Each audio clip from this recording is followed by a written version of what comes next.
No, that's all right. Take your time.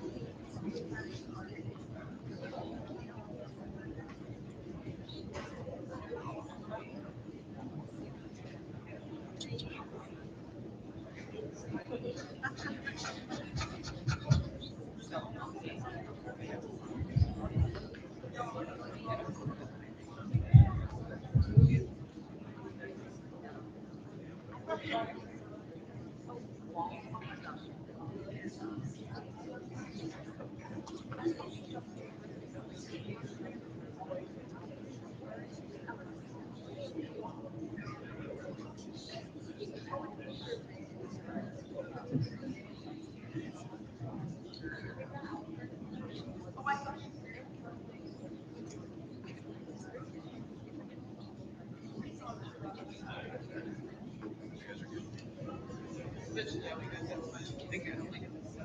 You guys good down there? Time machine. And you just good. Tanya. Sure. I mean, I can wait.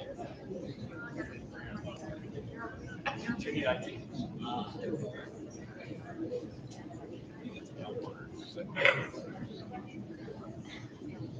Tanya. Hey, Dan, do you need to take off? Okay. Okay, that's great.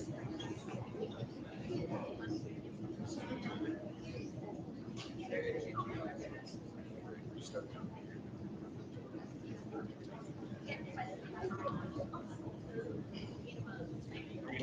Start. We're going to call the meeting to order. We'll call Ms. Rico. Ms. Lynn? Here. Mrs. Guerrero there. Here. Dr. Huntington? Here. Mr. Coffey? Here. Mrs. Stiff? Here. Mr. Kennedy? Here. Mr. Fitzpatrick? Here.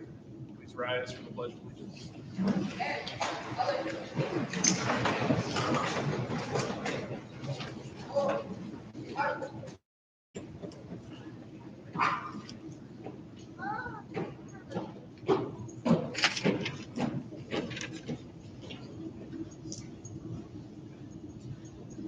Art time. Art.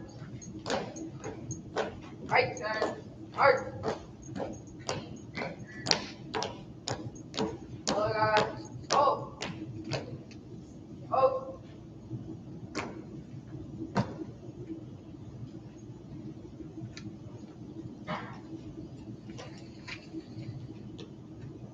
Oh.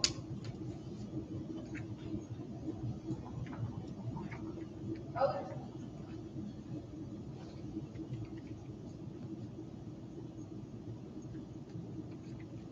Breathe. And art.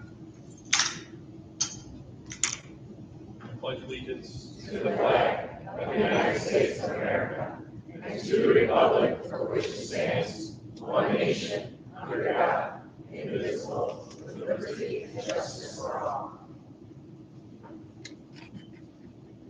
Order. Art.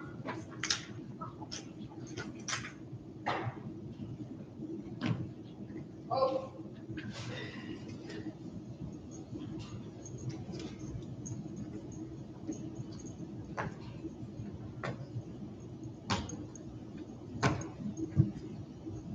Art time. Art. Right turn. Art.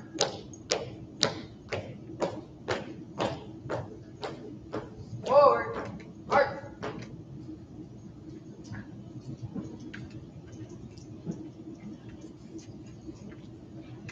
Please be seated. Big thank you to our JRMC. They did a great job with the color guard. I'd like to welcome all of our visitors, many of you in person, and all of those watching. I'll comment on any agenda item, Ms. Rico. No. All right, we'll move on to the consent agenda. We have a motion to approve or amend. Make a motion to amend the consent agenda by removing the Hopewell bills from the check register. And also would like to address the correction needed on the regular board meeting minutes of September 16th. Okay, what is the correction? The the removal of the tenured teacher Dan Marcoon listed as a tenured academy coordinator and tenured teacher. I had reached out to legal counsel and it's fine. It's fine? Yep. Okay. So, do you want to keep that change, keep it as it is then? We can keep it as it is. Okay, but still remove the other items? Correct. Okay, thank you. Do we have a second? Second, all right. Roll call, please. Mr. Kennedy? Yes. Mrs. Lynn? Yes. Mr. Fitzpatrick? Yes. Mrs. Brown Mayor? Yes. Dr. Huntington? Yes. Mr. Coffey? Yes. Mrs. Dick? Yes. All right, do we have a motion to approve the rest? So moved. Do we have a second? Second? Roll call, please. Mrs. Dick? Yes. Mr. Kennedy? Yes. Mr. Fitzpatrick? Yes. Mrs. Lynn? Yes. Mrs. Brown Mayor? Yes. Dr. Huntington? Abstain. Mr. Coffey? Yes. All right, motion passes. We're going to move on to recognition and awards, which is one of the main reasons why we're here tonight.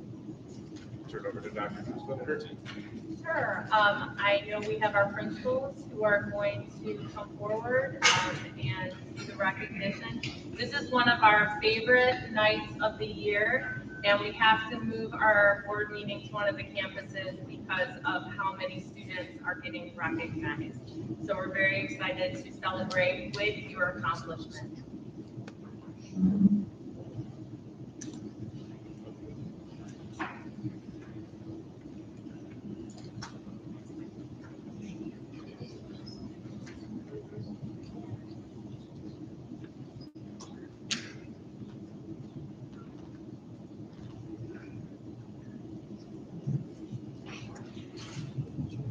Good evening. Tonight, we are honored to recognize our students who excel both on advanced placement exams as well as on the PSAT and MSQT assessment, which is the assessment used to recognize national merit scholars and commended scholars. So we're going to read off names. Students, we ask that when we read your name, please come up from over there on that side, that way you can walk across the stage.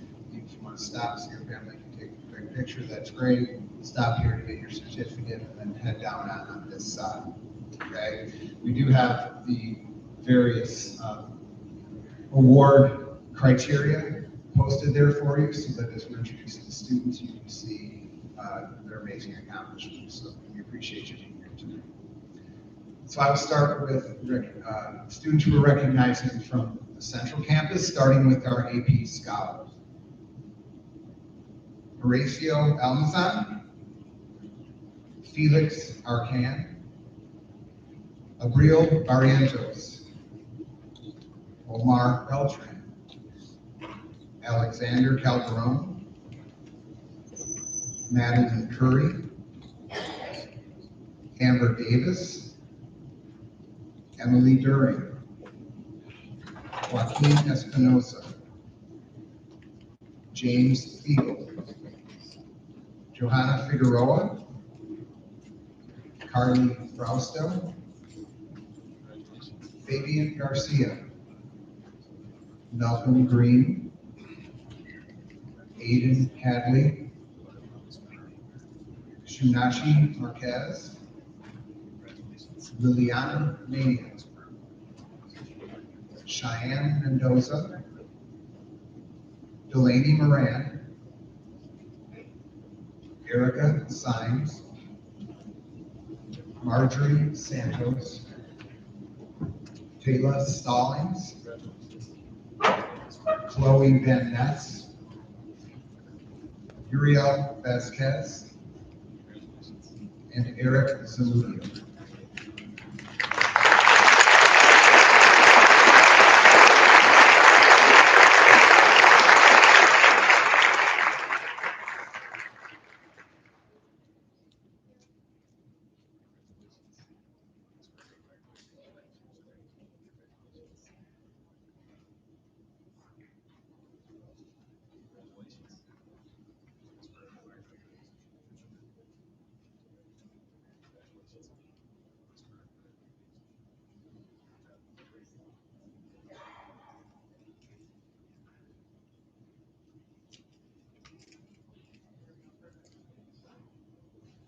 Next, we have our central students who were recognized as AP Scholars with Honor. Amaya Crowder, Noemi Herrera Rodriguez, Aziel Lara, Rory O'Hara, Abigail Schreiner, Leo Smith, Evelyn Ventura, and Ella Woolcock.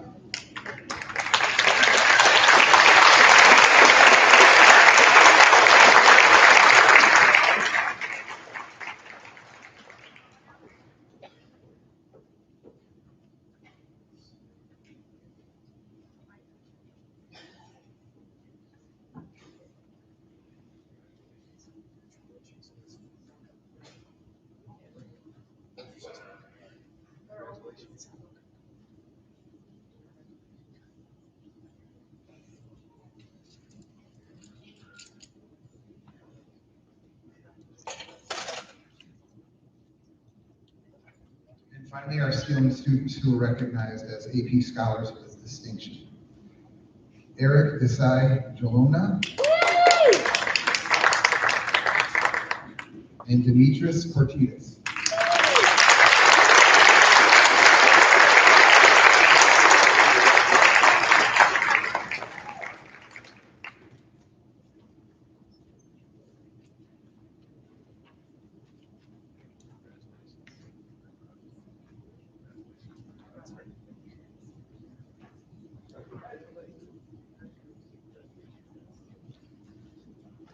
And now Ms. Parker will recognize our Julia Wesley.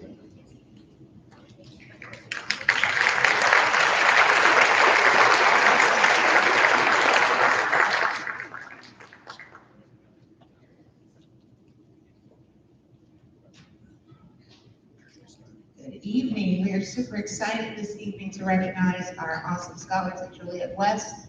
We will follow the same procedure. Please enter the stage to my right. Yes, my right.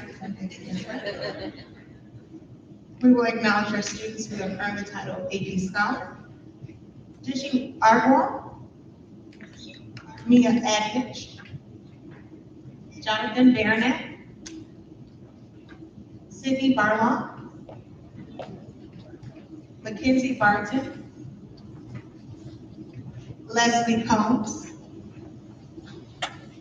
Alea Delgado, Jessica Del Toro, Oliver Emma John Ferry, Addison Fowler Fable, Michaela Galeo, Jonathan Hood, Elizabeth Herta,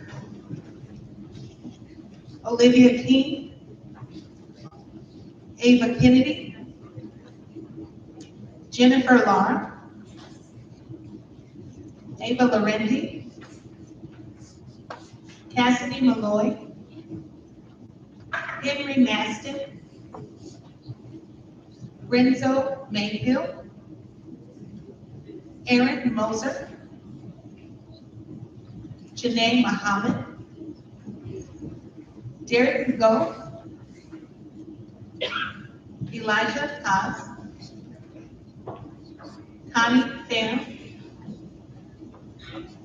Elena Potaki, Isha Rama, Dylan Ringhoffer, Gavin Rodriguez, Sophia Saravia,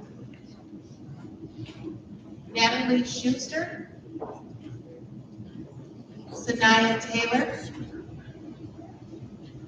Abel Torres,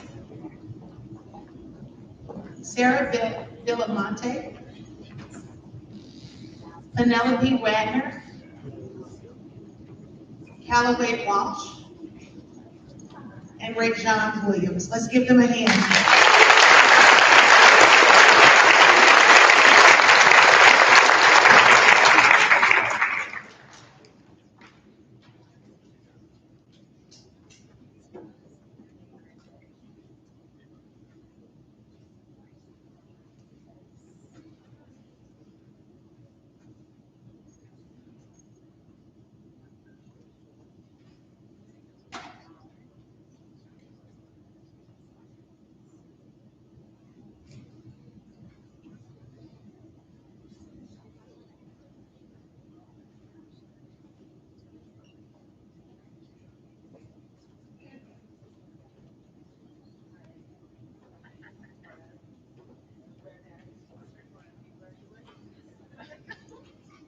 give them a hand there.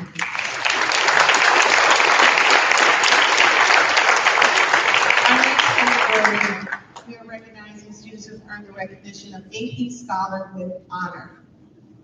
We have Christopher Backus, Connor Bergen, Christina Chow,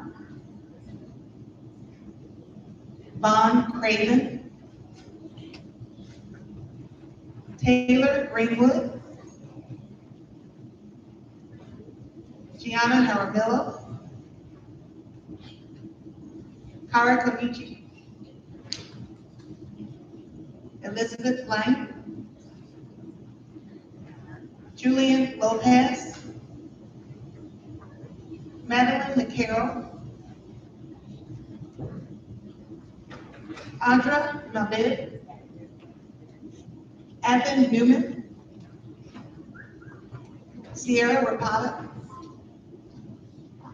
Anaya Robinson, Kevin Robles, Nevaeh Seaver,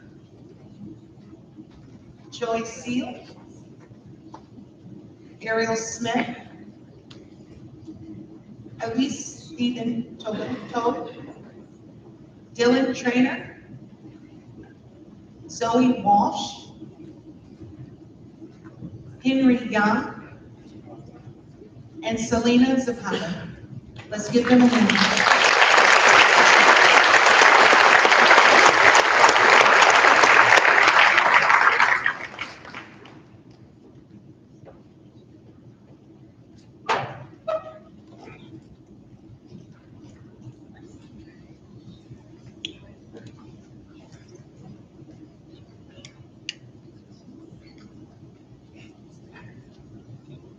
Our next category of distinction is AP Scholar with Distinction. The following students have earned this recognition: Daniel Batista, Charlotte Dean, Emily Diaz, James Gibson, Lena Govani, Ava Offerman, Peggy Parrish, Caleb Price, Yahara Ramirez, Emma Roberts, Marco Rodriguez, and Noah Tarver.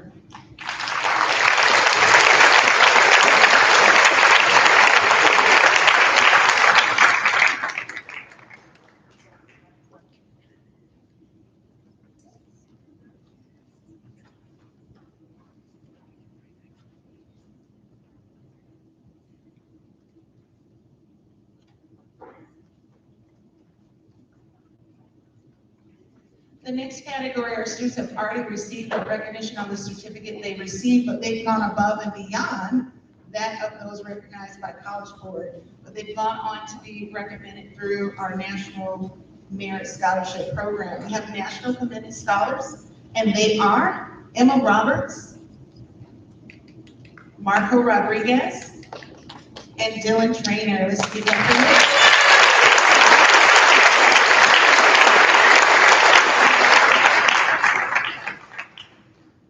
For the first time during my tenure as principal, I am so elated to announce that we have a National Merit Scholarship Program semi-finalist, and that is Caleb Price.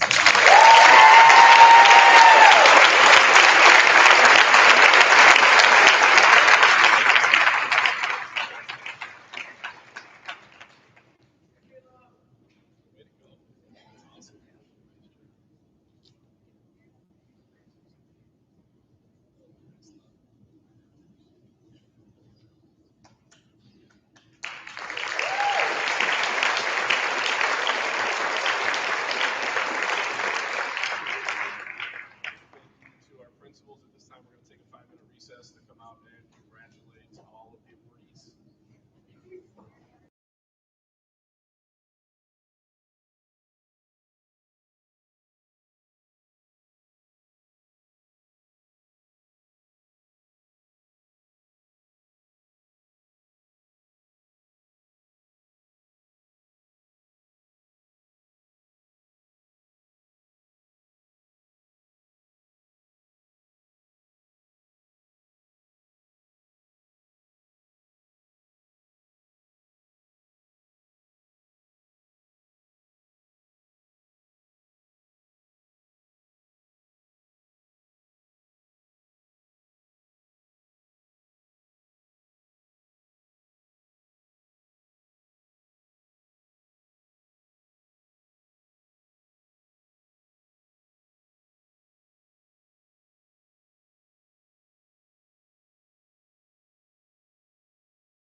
All right, we're going to call the meeting back to order. The next thing on the agenda is superintendent reports, so I'll turn it over to Dr. Booth. Thank you. There's no correspondence or legislative report this month. We have two presentations. Our first presentation is our 5 essentials survey. In addition, we also have an overview of the Hanover Culture and Climate Survey. So I'm going to ask our principals, Takara Parker, Chad Hallian, as well as Diane McDonald, to present this information to the board.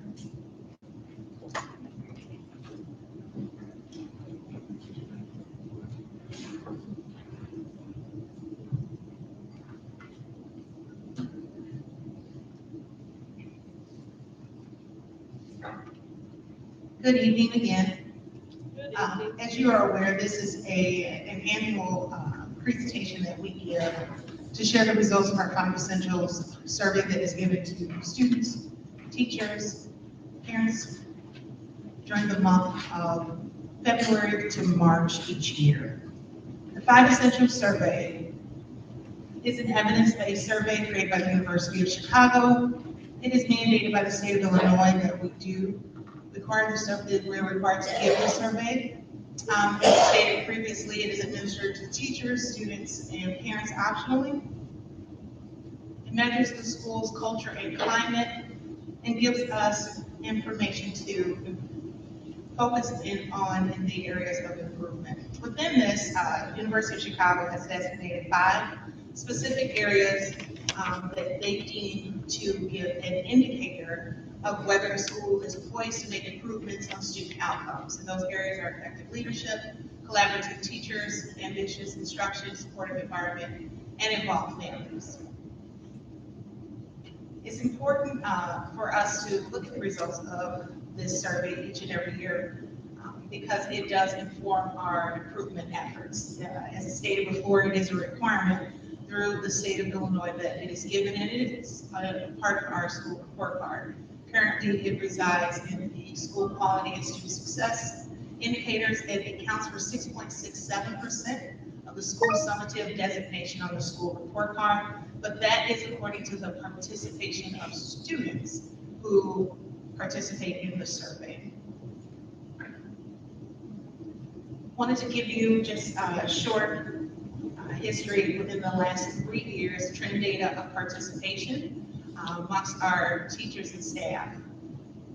Teachers and students. For the responses from parents to be shared with us, we must meet a participation rate of 20%, and we have not done so in recent years. Our student participation, there is a prerequisite of 50% of our student body to participate in order to earn that designation, and for it to count towards our designation on the school report card. A few areas that we would like to identify to celebrate. We are not celebrating in the notion that we have achieved a specific status, but there are areas that we would like to highlight from the results of our survey, but they are still areas that we will continue to work in. The first one is student-teacher trust, and this is what students have reported out in the survey, both from Central and from West. When you consider the work that we've done recently with our efforts in creating a welcoming environment for students, the work that our teachers have put towards returning from the pandemic with establishing relationships with their students and rebuilding this trust and disengagement that happened after the pandemic.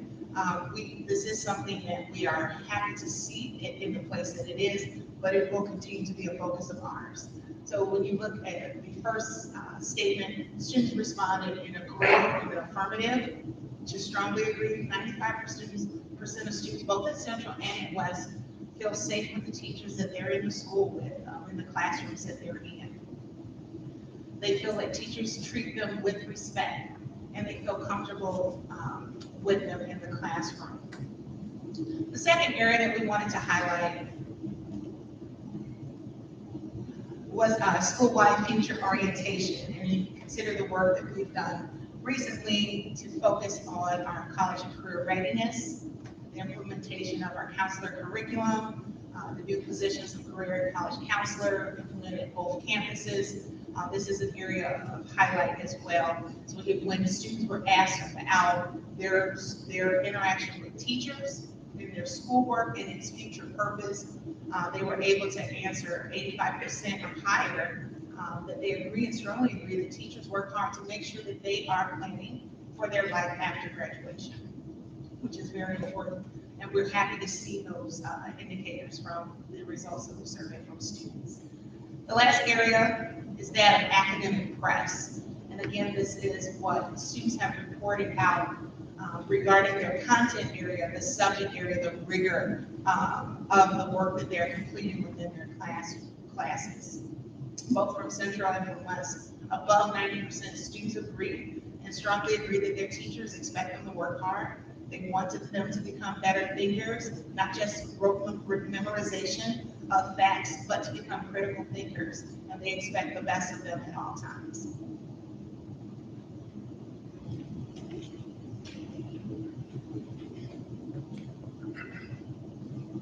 Hi again.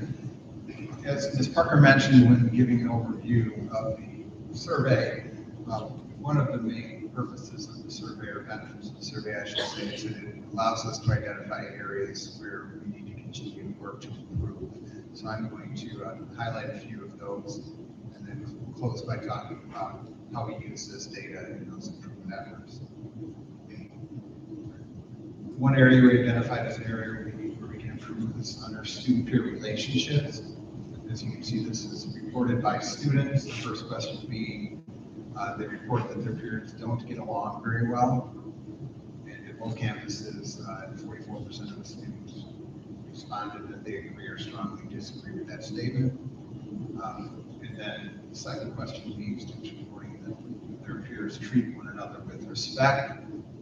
Higher scores there in the agree or strongly agree, but still not quite where we would want them to be. So again, with our efforts in creating respectful environments and restorative practices and having high expectations for how we treat one another, these are all things that we continue to work on and hope to see continued progress. Another area for improvement is in teacher safety. It's important to note that teachers and instructional paraprofessionals and that's what's mandated by the state that takes this survey. So when it refers to a teacher, it refers to both of those groups, just for your understanding. So in terms of safety, this is teachers reporting how much each of the following is a problem at their respective schools. As you can see in the areas of physical conflicts among students, disorder in hallways, and student disrespect. We have areas, we have room to grow there and continue to work to try to do better there. Absolutely need our staff to feel that they are respected, to feel that they're in a safe environment, and then students are held to a high expectation in that regard.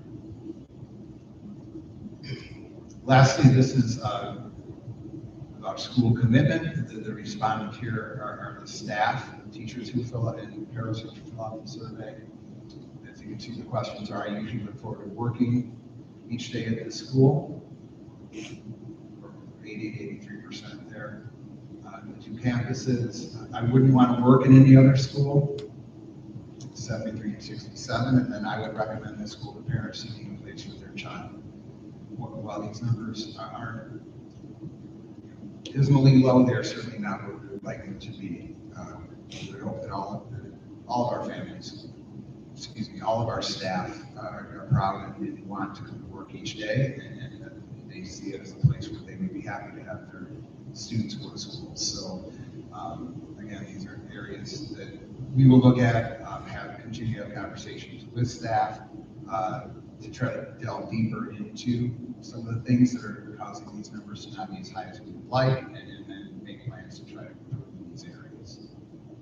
Which takes me to the last slide I have from 5 Essentials. How are we using the results? As you can see, who are building leadership teams.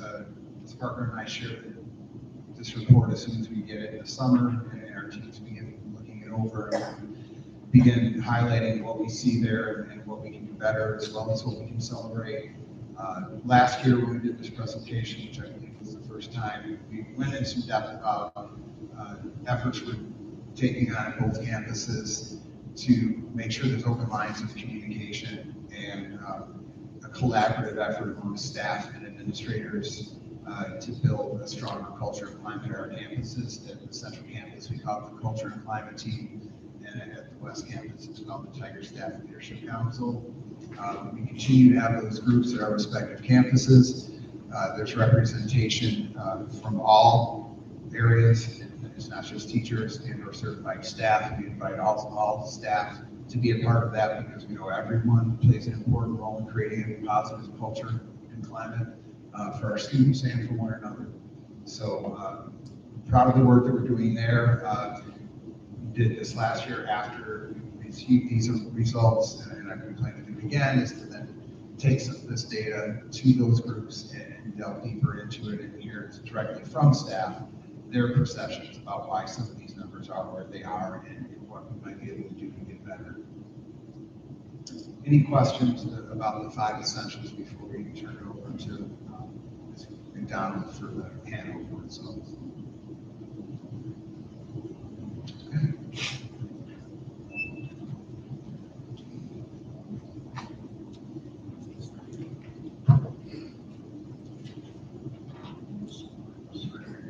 Good evening.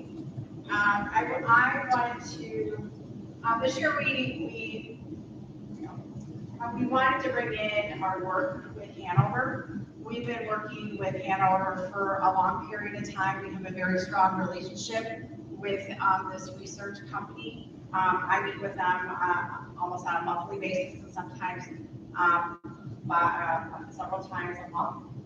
We have multiple projects that we work with them on, and one of them that we collaborate on is our spring climate and culture survey. What I'll be sharing is longitudinal data from 2022 to 2025. So I want to briefly go over some of the information that we've been provided by Hanover. So this data is over 15,000 respondents. That includes students and JTHS staff. So they've taken this data, they provide yearly reports to us, but this overview is from 2022 to 2025. So the 4 areas that they... Is it turned off?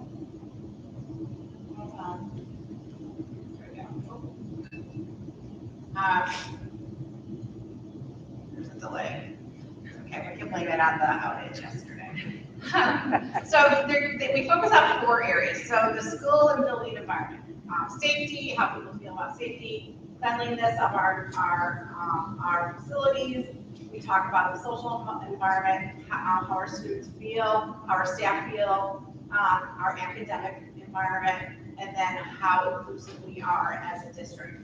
They take all these responses and they analyze it and they provide us findings. I'm going to go over some of the findings with the school board, and then I will share how we're responding to them. So based on the findings, there's 3 big areas that they recommend. The first one is that we should be sharing more publicly with our staff how we've improved, it should be a celebration. So what they're saying is that we should celebrate more about how each other appreciate each other. That we respect each other's perception. So that's one of the recommendations. It's about encouraging staff to share out how they feel, because that's an area of growth that we've seen. The second one is to respond to concerns about school cleanliness. I'll circle back to that because we had a student advisory committee last year, and that was a recommendation as well. And then expand opportunities for staff collaboration and growth. And I'll circle back to that as well, because I read a lot of feedback from staff last school year based on their professional development, and one thing they consistently asked for is more collaboration time for their content areas. So some key findings. Again, the positives, overall, emotional safety, our culturally responsiveness, and instructional expectations, so consistent improvement across years. And I want to circle back to the cultural responsiveness.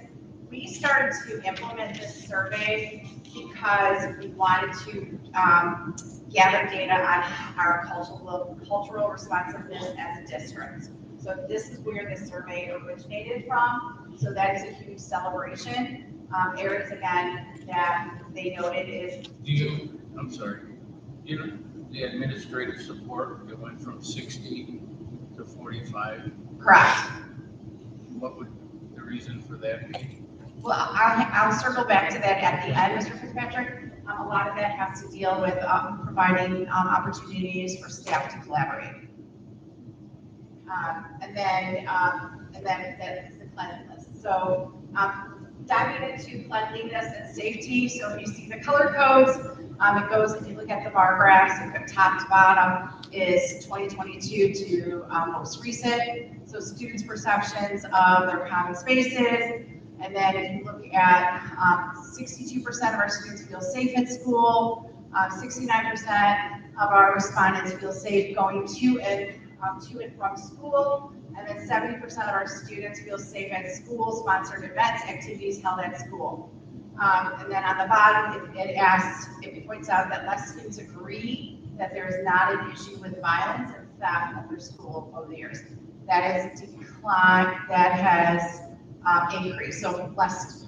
So that means that 4% more students don't agree with that.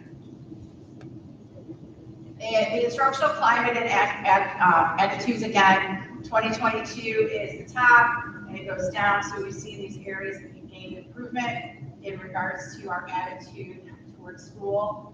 This is an area that we continue to work on.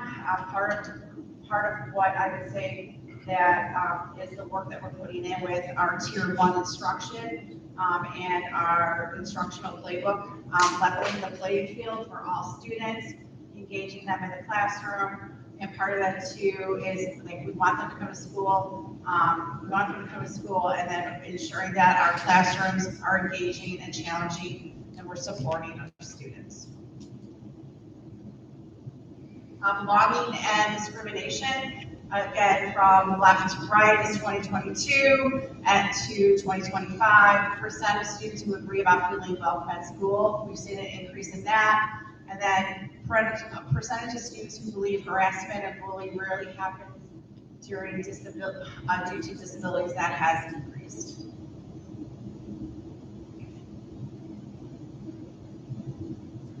And then cultural responsive and trust. 73% of our parents, students, and staff agree that cultural diversity is treated as a valuable resource and should be preserved. Again, staff perception of cultural responsiveness has shifted a little from 95% to 92%. Like Mr. Fitzpatrick pointed out, trust and leadership has weakened from 2022 to 2025, and I'll circle back to that with things in progress. So let's talk about cleanliness. Dr. Guzman facilitated a student advisory committee last school year, and one of the big topics was cleanliness of our facilities, our bathrooms, our common areas. The student advisory brought recommendations. So there are planned renovations to the bathrooms district-wide, and they have a system in place with QR codes that will be posted in bathrooms and halls where students can submit real-time feedback. So if I'm in a bathroom and I don't find it clean, I can take a picture of that QR code, fill out the form, and it goes directly to buildings and grounds. Trust and leadership, I want to about that. That is the work too that the principals are working on with their climate and culture team. So that is a direct correlation. But one big thing too about staff collaboration. Last school year, we had the opportunity to train most of our classroom teachers on restorative practices, and this structure didn't allow for a lot of content time. So like working with my colleagues in math and working with my colleagues in English because of our commitment and our strategic plan to train all staff members. So I heard that loud and clear through their surveys. So this school year, we have structured professional development on our instructional playbook, but we are very intentional to ensure that there's content time as well for people to collaborate. And also with our strategy 4.3, we are recommending 2 plan periods for teachers to allow for further collaboration. So that's the picture. I know Dr. Guzman sent you the analysis from this past school year and the infographic. I do share this with Takara and Chad's team, and they bring that within their leadership team and also their climate culture team. We know we can filter down by building and role, but that is as far as we can drill down to look at the responses to the survey. But I mean, it shows you areas where we're growing, and then the areas that we know are expected low responses, like we have things in place to respond to. Questions for me? Can you expand on the climate and culture committee at each campus and what that'll do for trusted leadership? I mean, it fell, over 4 years, it fell 15 percentage points or 33%. At this point, where 71% don't have or has weakened trust in administrators, understanding teachers' concerns. I would start with first the climate and culture, and I'll then turn over to Chad and Takara, Mr. Coffey. But the climate and culture team brings all stakeholders. So you're like it's an open invite to anybody that would like to be part of this team, and they bring their voice, and everybody's seen as equal at this table to provide input. I think that's an opportunity last year. This is an area that we're developing on, but I think that's the first level where people are engaged together to discuss different things within the campuses and then act on them. I can relate to committees that I run, like our school improvement committee, where everybody has equal voice and we give input on our school day structure with school improvement. So I think it's having those different avenues, different committees, our parent-teacher advisory committee, our climate culture, where all avenues can come to the table and have voice. But if we've already got a handful of committees and people don't trust us, why are we convinced that an additional committee where the stakeholders don't trust us is going to change that? I don't know if I'm saying this correctly, but they're reporting they don't trust us when we have committees. And our response is to add another committee. So I'm just trying to understand that. Just to provide a little more information about the structure, the Tiger Pride Leadership Council at Joliet West and Central has not a cute name, but they follow suit. So our structure is that we have representation from every academy, 2 teachers that their academy voted to be their voice. At this meeting, we meet once a month. We have representation from our clerical, our instructional para, our security paras, in addition to myself and the principals. Our athletic director is also a part of this team as well. During that communication, one of our rules that our norms for our meeting is that information doesn't stay in this room. So as they bring to us the concerns that have been shared by their peers, we give rebuttal or make plans for adjustment, clarify, or create. We've been creating new processes, procedures, as well as events that they have voice that they would like to see to help build back that trust, build back the community. They relay those messages back to their academy when they have academy meetings. So the communication flows back and forth. It's going to take a while to build that trust back up. It doesn't happen, of course, as quick as we would like, but first is establishing a funnel of communication where people feel free to share openly and in a trusted environment that is received when they share, because they see action taking place almost immediately around those objects.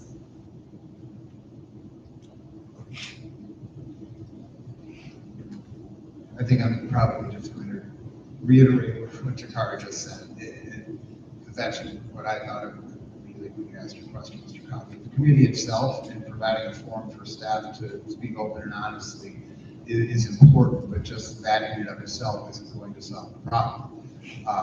We have to provide that forum, make people feel comfortable and trust us enough to be open and honest, which I feel that they are, but that what we do with that information and what we do differently and how we act upon it is what's going to move that number and make that better. So again, it's not just the committee itself, it's us listening and acting upon what we hear with those groups.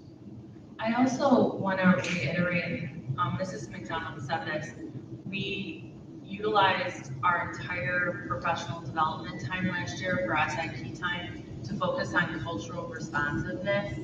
And while that is extremely important and we wouldn't change that, it meant that we could not, we did not plan for our teachers to work within their content area groups in their departments. And that was something on the survey that we saw, and that the teachers let us know that that is something that they feel was missing. And so that's why we pivoted this year to have our SIP time focused on more of the instructional playbook through the content lens. And we are doing cultural responsiveness as a separate cohort outside of the school improvement structure to respond to that need. So at times, sometimes the priorities within the strategic plan or within a certain content area might not align based on what people would prefer or what they would want to participate in. So we're trying to make sure that we're responding to that, but still following through on the goals and actions within our strategic plan. And so that's just one example of like last year that was loud and clear on the school improvement survey that we got back. So we made an adjustment. If it's okay, I kind of wrote a few thoughts that I'd like to share with the board. So as a board member, I wanted to take the opportunity to address the results of our latest culture and climate survey. This data gives us an honest 4-year perspective on where we are succeeding and where we must act urgently. First, I want to wholeheartedly praise the dedicated staff and educators of Joliet Township High School. Our survey shows that the core human connections that define a successful learning environment are thriving. We see overwhelming positive results with 96% of our staff reporting that they have positive relationships with our students, and 94% indicate that they make an effort to be familiar with unique circumstances of their students. This data confirms that our students are being taught by compassionate, culturally competent, and committed professionals. This is the foundation of our success, and it is a powerful testament to the caliber of our teaching staff. However, the survey also reveals a clear and unacceptable crisis in leadership and communication that demands immediate attention. The lowest scores in the entire survey center on stakeholder confidence in both school and district administration. Only 28% of respondents agreed that our district leaders are in tune with school level issues or concerns, and a mere 29% felt that school administrators are in tune with teacher concerns. These scores reflect a significant and growing disconnect. When the vast majority of our stakeholders feel that leadership is both out of touch with the day-to-day realities of our schools and classrooms, we cannot expect to move forward effectively. To my fellow board members, we must treat this gap as an urgent priority. We cannot allow this breakdown in trust and communication to undermine the excellent work that our teachers are doing every day. I would like to see this board commit to reviewing administrative communication structures, ensuring that feedback flows effectively from the classroom to district office, and implement clear, tangible steps to reconnect our leaderships with the core needs of our students and staff. I want to thank everyone who participated in this survey over the course of the years. I hope that we will be able to use this information to foster not only a positive climate, but a highly functional and responsive culture.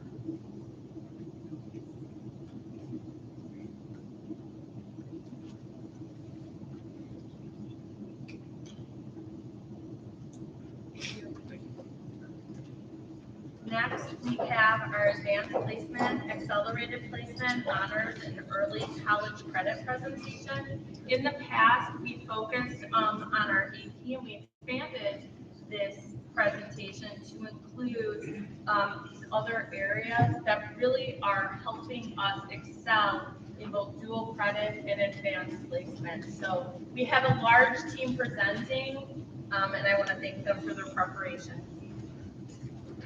Good evening, everyone.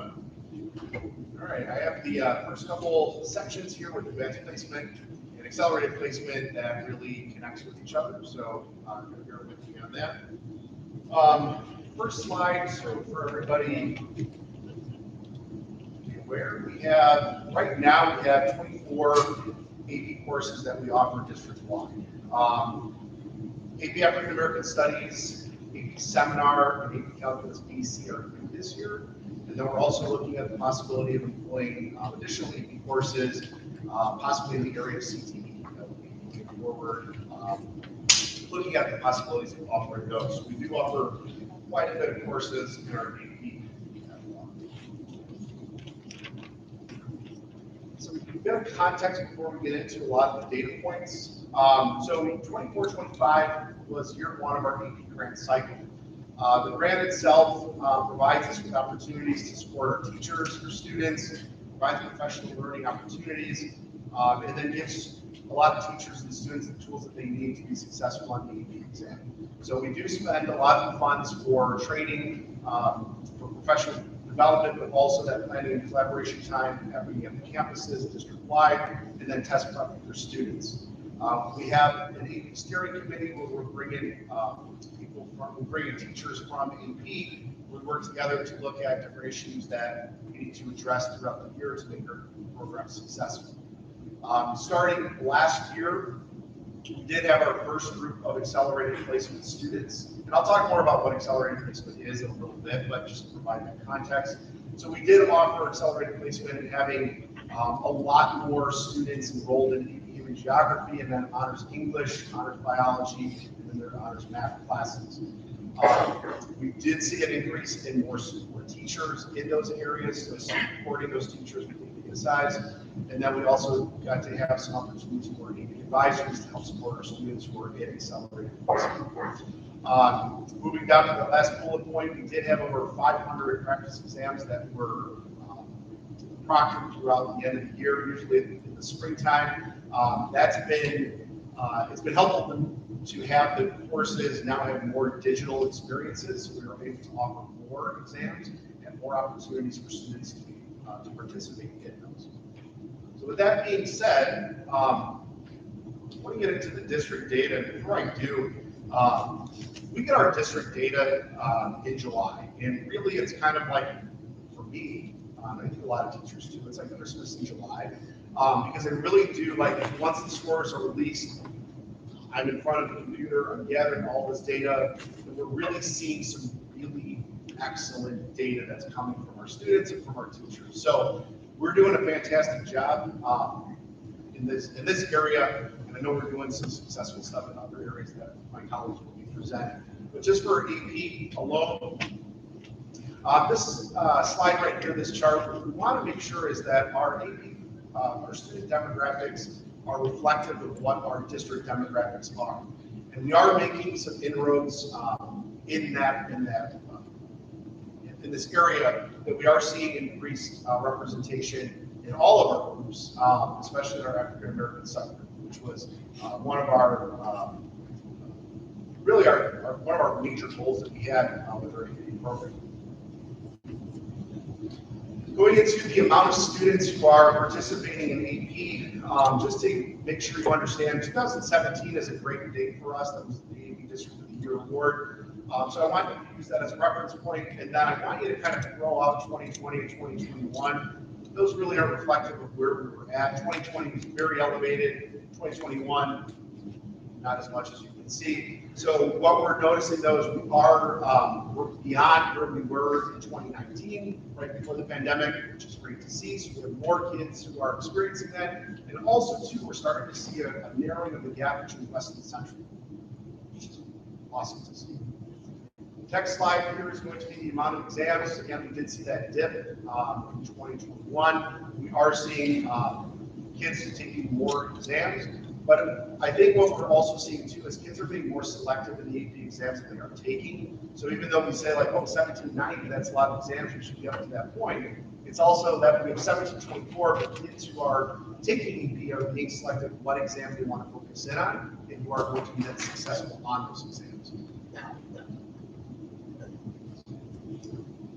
And then what we ultimately want to see is students who are going to get a 3, 4, or 5 on an AP exam, which correlates into getting college credit. So kids who are getting a 3, 4, or 5, it's great to see that over 705 students did receive a 3, 4, or 5 on AP and AP exam this last year. So that is our high water mark ever.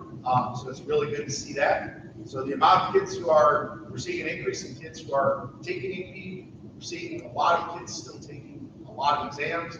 We're seeing that students are getting a 3, 4, or 5 based on the hard work that they're putting in, as well as our teachers.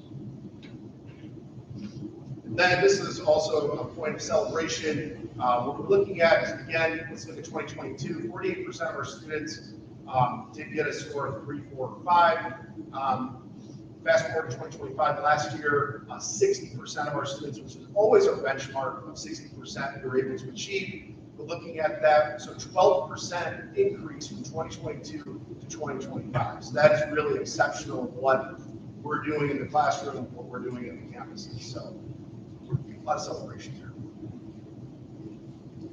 When we break it down by our subgroups, so our race and ethnicity, I wanted to focus in on our 2025 data. Some things to point out there is we are seeing increases in specific subgroups, but we're noticing that the scores are really, so for example, the Hispanic subgroup went from a 795 to over almost 100, give or take there. We're from a 2.7 to a 2.69, so we're increasing the amount, but really statistically, it's not really changing all that much. So we're adding more people into the pool, and we're still maintaining that degree of success. We are seeing, kids who are, we're seeing an increase in our Black subgroup. Again, a little bit of a dip, but we did see an increase of almost 7 kids who are participating in it for the first time.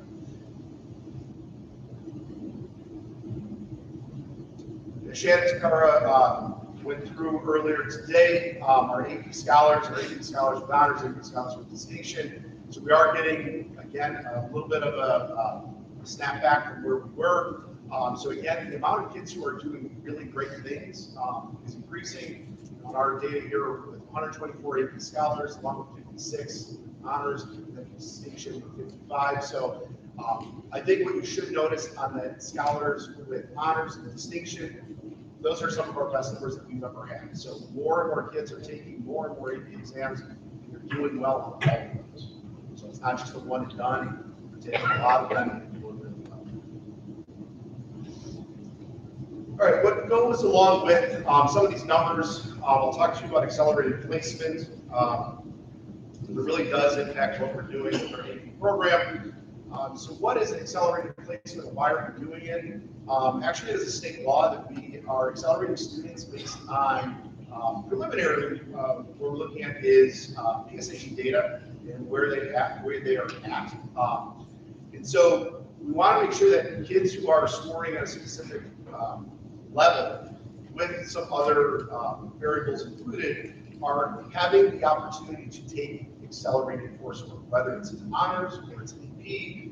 But as we're going to see with this program, we are starting to see more and more kids participating in this program, which for the most part, these kids wouldn't have been part of an AP or honors program if it wasn't for this. So it's been a bit of a challenge, but I want to take you through a lot of the successes that we are seeing. So this data right here, I'll show you in just a moment. We'll see where it's at from 2022 to where it was this past year. So just give me a moment. A couple areas though with our African American Black subgroup and our Hispanic subgroup. That's where we were in 2022. And again, that earlier slide showing district demographics of 18% and 60%. We wanted to show a reflection. So just see where it's coming from. And then also with our low income status as well. So what we did In order for this to work, it is an undertaking. So what we're starting to see here in October is we're starting to get our PSAT results from our sender schools. When we're looking at that, is going to be the starting point where we're looking at specific scores that are going to start that conversation. Then we're going to look at the data. We're going to send it back actually to the teachers at the sender schools to make the recommendations based on what that data is representing. For the most part, 99% of the time, we see that teachers from the sender schools are going to agree with that or make a recommendation to an accelerated course. From there, we're put in for the course placement. This is all roughly around December time. And then there's going to be a loaded menu of options that we use for parent communication. All of our administration is responsible for calling parents to let them know what accelerated placement is, to make sure that the placement that they are going into is correct in what they want to get into. There's also emails that go out. There's also text messages that go out from the school proceedings office. So it's an all of the above approach. Is it perfect? No, nothing really is, but we're able to really have those conversations with parents. And we also have events that are coming up too in January, February, the step-up days and all of that, still in showcase. So we really want to get that message out to make sure that parents know what accelerated is and that it is a really good decision, for the most part, for a lot of our students. And then the last circle there is ongoing support and monitoring of students. How do we support kids that are going to be accelerated? How are we monitoring our students to make sure that they are getting the support that they need? And that is ongoing throughout the year. That also includes where we're at with our summer bridge program, where we did have accelerated students who are coming in this past summer. We're getting a little bit of exposure to what accelerated or honors or AP looks like. So those are some of the kids at the West Campus that ran at both campuses to get them, like I said, just a taste of that. The impact of automatic enrollment or accelerated placement. So we are seeing that from 2022 to 2025, we are seeing increases in our subgroups. We're seeing a slight decrease in our white subgroup, but we're also seeing that our population overall is just reflective of our other groups here. So we are seeing a vast rise in that. Sorry, back. Sorry.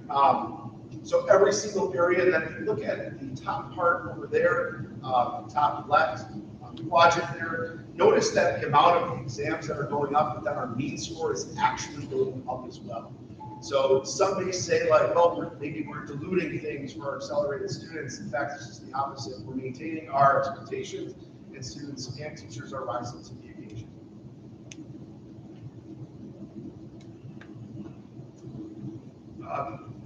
Some of the data that we have for the number of students who were accelerated in those particular classes at the freshman level. Here's the breakdown of that, and then looking at the percentage of students with an A, B, or C, semester 1 and semester 2. So students are, again, there's a raising of the expectation, but students are in fact performing just as those who are automatically not accelerated who are taking these same classes.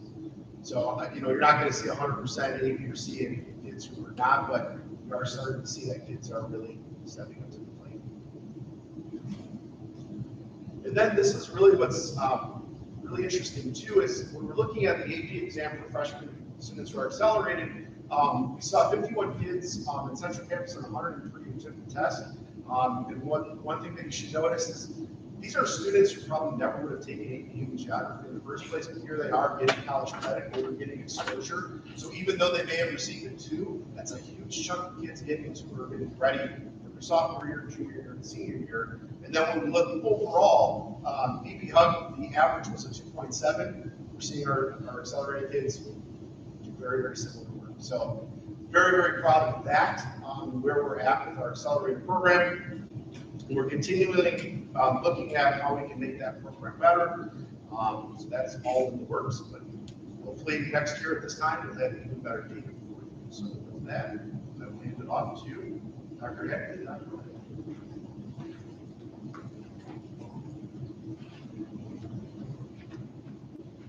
Thank you. Dr. Heckley and I are going to talk briefly about the added elective. The Avid elective is a class that students can take at Georgia Township High School, and it focuses on preparing students to be successfully academically while they're in high school, while pursuing and researching college and post-secondary opportunities. We're in our third year of offering that, so we have freshmen, sophomore, and juniors in the Avid elective, and next year we'll add in senior students as well. The reason we're talking about it in this presentation is the Avid elective was identified as a support for students who were accelerated. If we're going to put students in more rigorous coursework than they may have been enrolled in their junior high or middle school, we had to make sure that we were able to support them, and the Avid elective was identified as a way that we could do that. And it also opened up doors with Avid, because a strong Avid program not only offers the elective course, which we're seeing a lot of success with, and Dr. Hackney is going to show you that in a second, but also their school-wide approach to instruction, and that's our Tier 1 approach with Wicker, our instructional norms, as you can see up there, you've seen before, and it's also driving our professional learning and our professional, our SIP days this school year. As you can see, we've sent a significant amount of teachers to training on the Avid approach to the elective and school-wide instruction.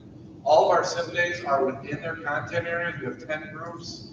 For example, all English 1 teachers are learning about instructional playbook and Avid with English 1 teachers, facilitated by English 1 teachers who have went by through this training. And then at the end of that professional learning about, we've done Wicker, we've done what is Avid, focused note taking. So those are some of the titles of the professional learning we've done. The last 30 minutes are able to collaborate, which is time that we know is so important. And we're doing that with all of our core area teachers this school year. And then you can see we have a list of teachers who we plan to bring to our next professional learning, so we can offer this to our CTE, world language, and other areas next school year. I just want to say that this just today, Mr. Hallinan and myself were in the Avid elective freshman class because they're starting to do tutorials. And you can see a real high level inquiry and questioning that our 14-year-old freshman students are doing at such a early part of their high school career. You can see the impact that this class will really have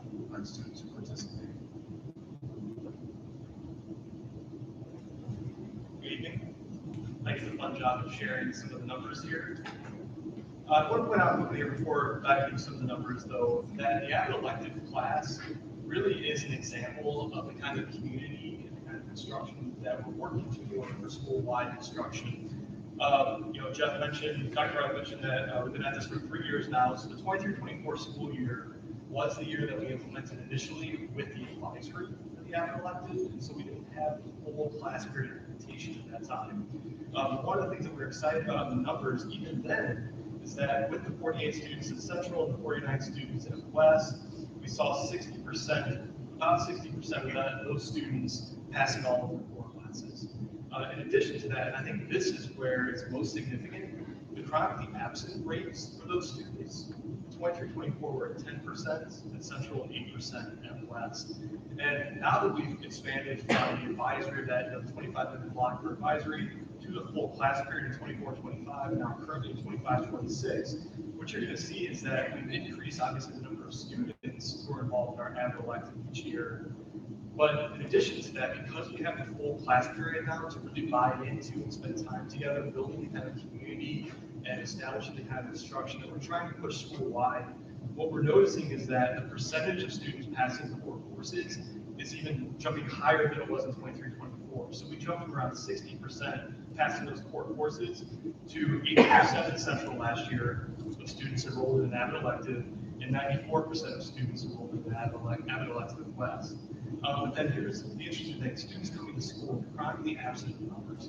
Students enrolled at Central in 24-25, we're looking at 2% chronically absent. West was a little bit higher at 13%, but again, really good numbers or strong numbers in terms of looking at our chronically absent students. Again, thinking about the Avid elective as an example of the kind of classroom that we're trying to push school-wide. Now here in 25-26, obviously we're in October, we don't have the full outcomes at this point, but I want to point out just to jump in numbers again in terms of enrollment. In Central, we're at 158 students this year enrolled in the elective, and then at West, we're at 106 students. I'm anxious to see what those pass rates are for the core coursework, and we'll definitely have those for you at some point, as we start to wrap up the year. But I do want to point out, as of this week, we're looking at, again, that absenteeism rate. Students at Central this year enrolled in the avid elective are at 8% if we're chronically absent, and at West we're sitting at 7%. So really exciting numbers again for using that avid elective as an example of the kind of course that we're trying to build school-wide for us. And I also included just some quick numbers on achievement. So if we look at our STAR reading and our STAR math over the last 3 years, and again, we don't have the full numbers here because 24-25 were, I'm sorry, 25-26 we're in the midst of that school year, obviously right now. But I do want to point out, in terms of the urgent intervention numbers, so students ending the year who are in the avid elective, in 23-24, in reading at Central, we had 5 students who finished that class who were still urgent intervention for reading. 24-25, that was 6 students. West Campus, 23-24, were the 2 students. 24-25, we had 0 students finish the year at urgent intervention for reading. And then same thing over here with math. 23-24 at Central, we had 3 students in urgent intervention. 24-25 at 5. And then at West, we had 23-24 year of 2 students, and then 24-25, 0 students finished the year in urgent intervention in math. So really exciting outcomes that we want to celebrate. I'm going to hand it over to the curriculum directors to talk about the credit.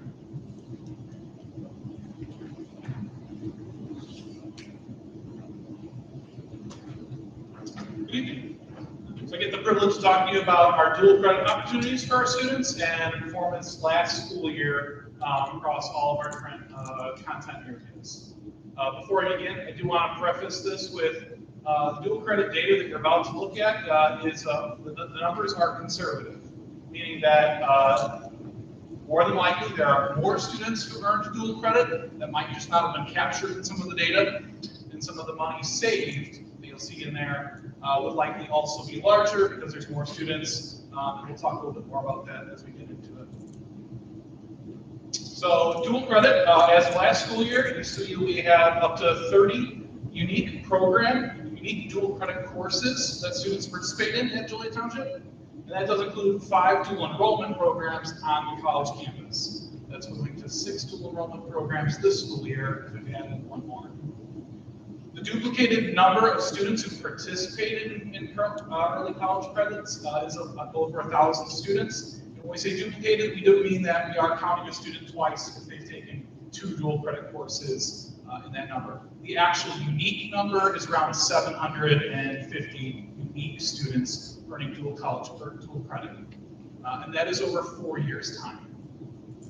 So you can see the college credit score there, and then the cost. I do want to elaborate on that cost portion there, as dual credit is a minimal cost to our students. If you're familiar with the Joliet Junior College's 12 by 12 by 12 initiative, that means that students by the end of their 12th grade will earn 12 credits at $12 per credit. So you hear that $12 per credit part in there.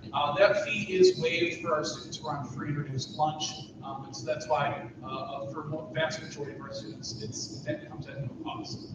Similarly with our dual enrollment programs, those are paid for by the district in donations and local and grant funds. So to a lot of our students here, they're able to experience all that at no cost, which is great.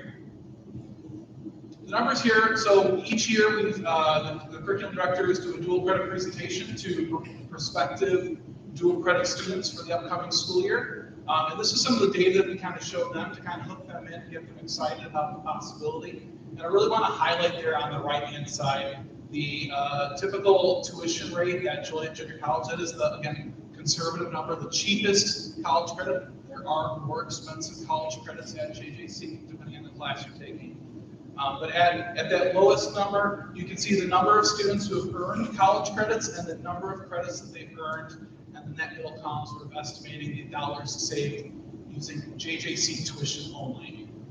So you can see there, pretty fantastic to see that we have at least a great handful of students on their way to a half an associate's degree as they graduate high school. Pretty fantastic.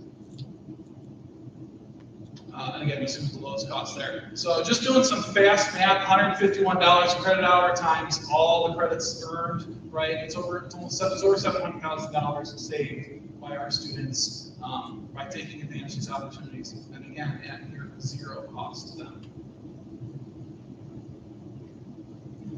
So for our core areas, rhetoric, it takes the place of our fourth-year English course for students. So students are able to elect or enroll into that course, get their prerequisites met before the school, before the end of their junior year. Similar with the math classes there as well. And you can see we have a pretty robust enrollment there from our students and participation for their core electives. For our career and technical courses, we do offer a variety of career and technical courses, certainly at JJC, but we've also branched out to some of our other universities. In the case of College and Page, Joliet Junior College does not offer a fashion program, so we're able to leverage a different community college. We've branched out to University of St. Francis and Lewis University as we've built our education pathway. You do see a couple of zeros in there, as though that's a fourth-year course or a senior year course for students to participate in the education pathway, and so we're hopeful to run that this year. And for our business ed and our tech ed courses. Here I'll note in our tech ed courses, vocational auto, right, certainly an opportunity to grow and expand for students. We do see an anomaly where students are choosing not to participate in dual credit, and that's not just a JT thing. That does seem to be something that JJC has also acknowledged, that we have a great number of students that are in a dual credit course but choosing not to take it, and so that's something for us to dive into. And lastly here, I'd like to highlight our dual enrollment programs. Different from the dual credit. Dual credit is here at the high school, taught by high school teachers. Dual enrollment, these are senior year programs where the students are able to take the courses on college campus. So you can see there are 5 programs that are running this year. And at the very bottom, you can see our 6th newest program, AET, that kicked off this year. And again, these programs come in at no cost to students. Those are dual credit.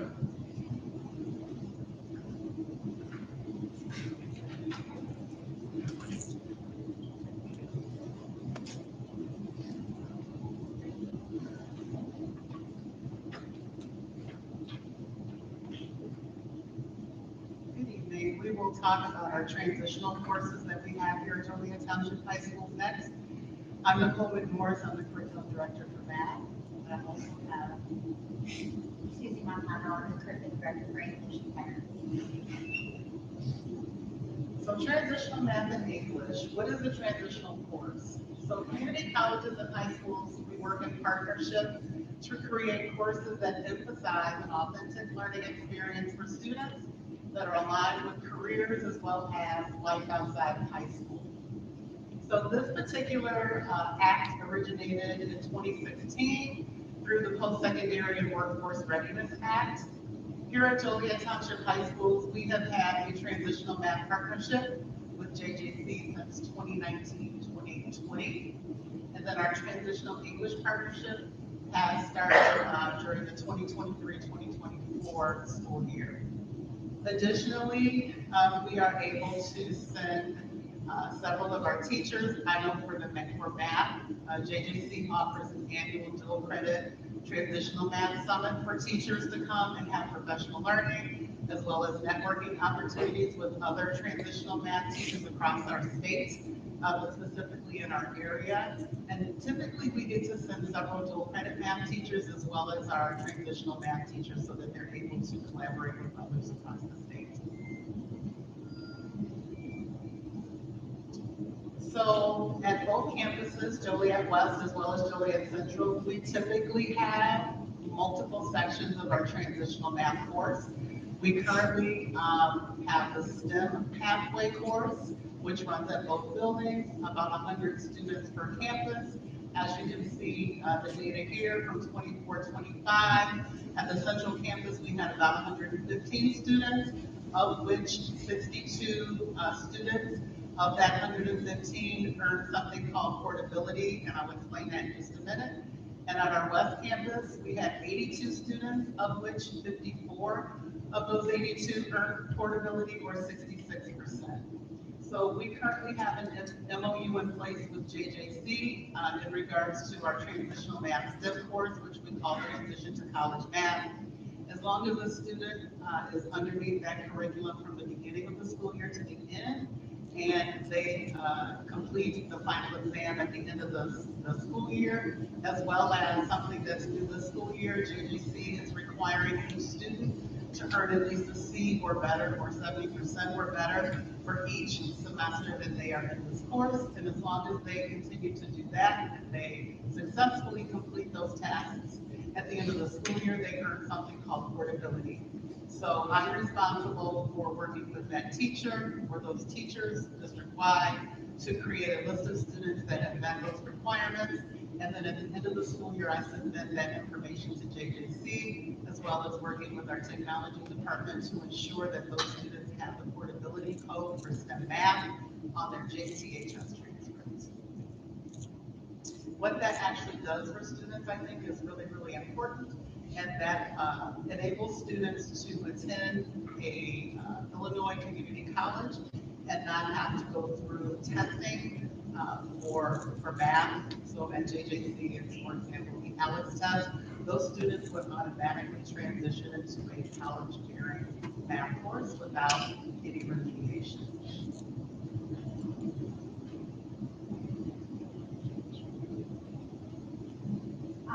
So for the transitional English class, this is offered to every senior that's taking an English 4. So almost all seniors, except for those who are taking an AP course or the dual credit course, will take the transitional English class their senior year. So that's why our numbers are so high at both campuses. And at Central, we had 82% earn the portability, and at West, we had 68% earn the portability. So those numbers refer to those students who got that college credit. And just as Nicole was saying, this guarantees students placement into a college level English 101 class that's credit bearing, and they won't have to remediate to English 90 years.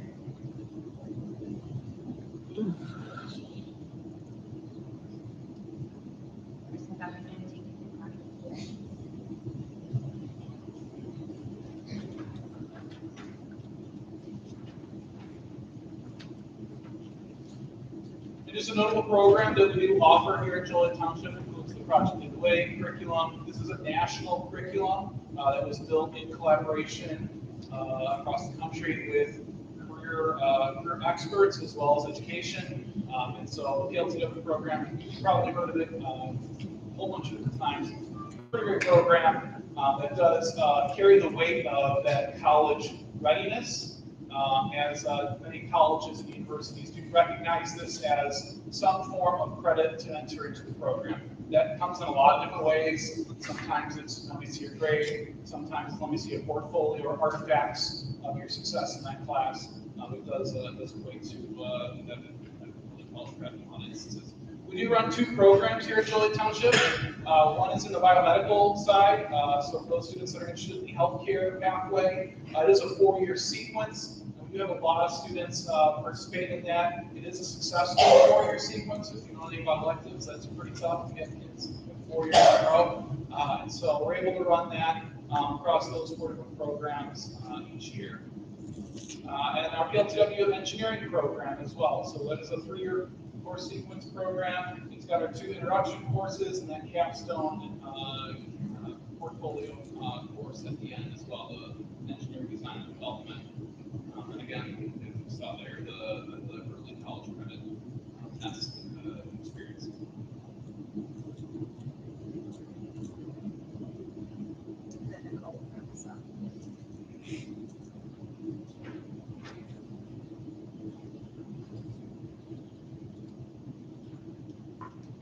All right, high school classwork at the center school.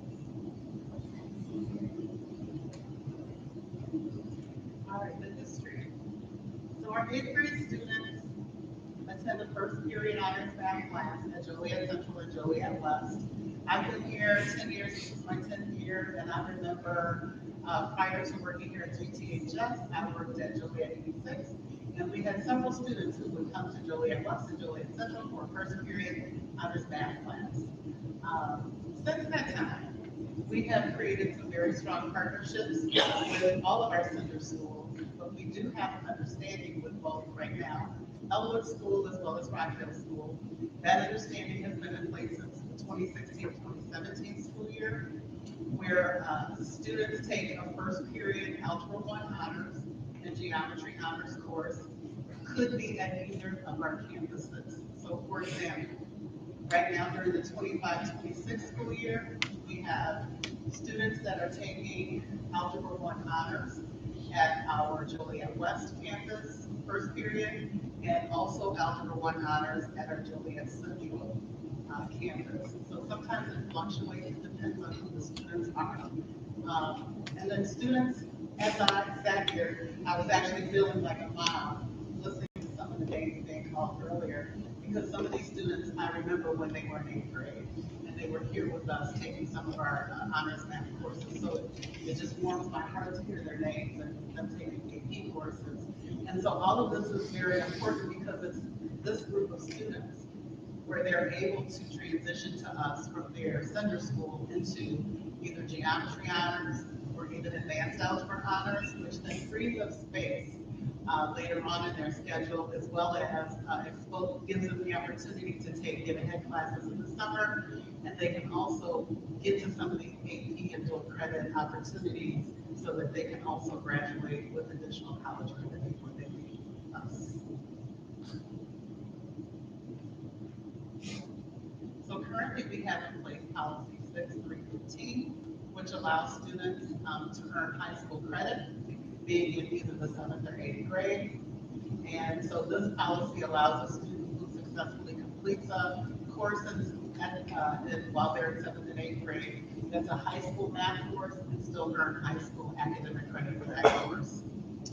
We have a procedure in place where the courses must be a part of our current course offering. So as you can see, there are several of our courses there, not only math, but also English, as well as science and world language classes.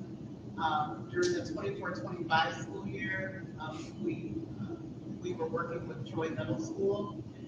They are still currently actually teaching our geometry honors class, where then those students would transition to us in high school for 9th grade to advanced algebra honors. Those students also come here and they matriculate through our honors math courses and actually do very, very well. Again, some of these are the students that I heard their names earlier mentioned at the meeting. As well as our 25-26 school year, Troy Middle School is now teaching our Algebra 1 honors for this school year in addition to our honors geometry, so both of those classes. And then looking ahead to the 26-27 school year, we're in conversation with Troy to then adopt also our English 1 curriculum. So this is all great news, and again, it helps our students get to some of these classes that we were celebrating students and earning AP credit and dual credit credit earlier in the evening. Any questions before I answer that? Go ahead, Carly. I just want to say that the data that was shared tonight just illustrates the hard work that has been done through the systems and structures that have been put in place.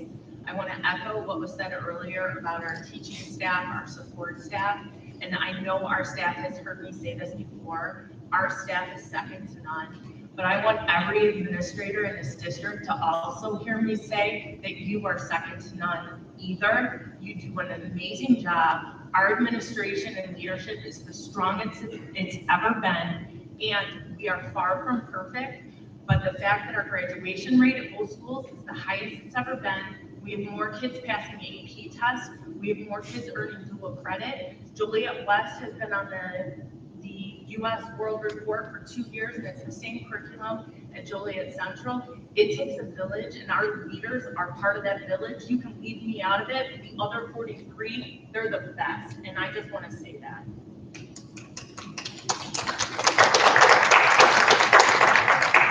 I want to say thank you to Team Educational Services. I'm just so proud of this team and the work that we've done, and just like I keep saying, like our students can.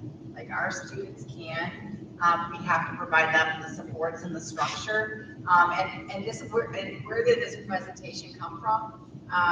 You hear, like, we bring to the board all our recovery programs, so it's always after the fact.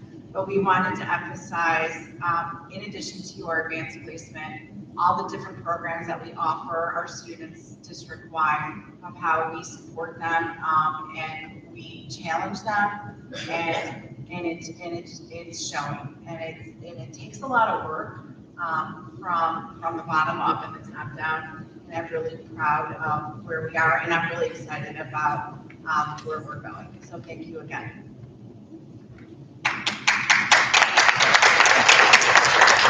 That concludes our superintendent report. Start with action items. Start with action item A, an agreement between Joliet Township High School and Sunbelt Staffing LLC. Do we have a motion to approve? So moved. Second. Discussion.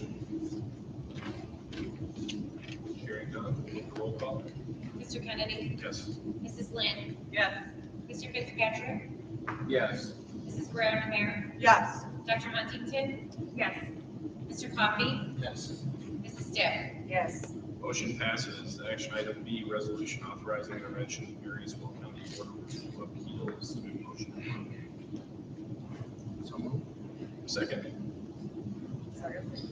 Discussion. Hearing none, we'll move to roll call. Mrs. Stipp? Yes. Mr. Kennedy? Yes. Mr. Fitzpatrick? No. Mrs. Lynn? Yes. Mrs. Brown O'Hare? Yes. Dr. Huntington? Yes. Mr. Coffey?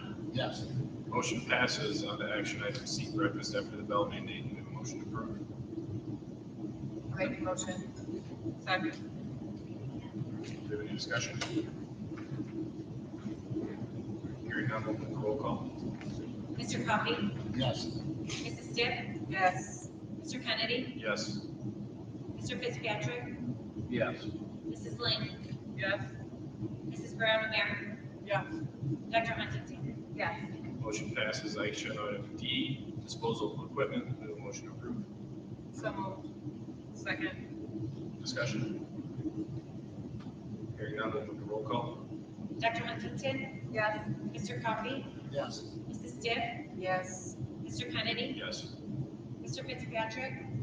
Yes. Mrs. Lynn? Yes. Mrs. Brown O'Hare? Yes.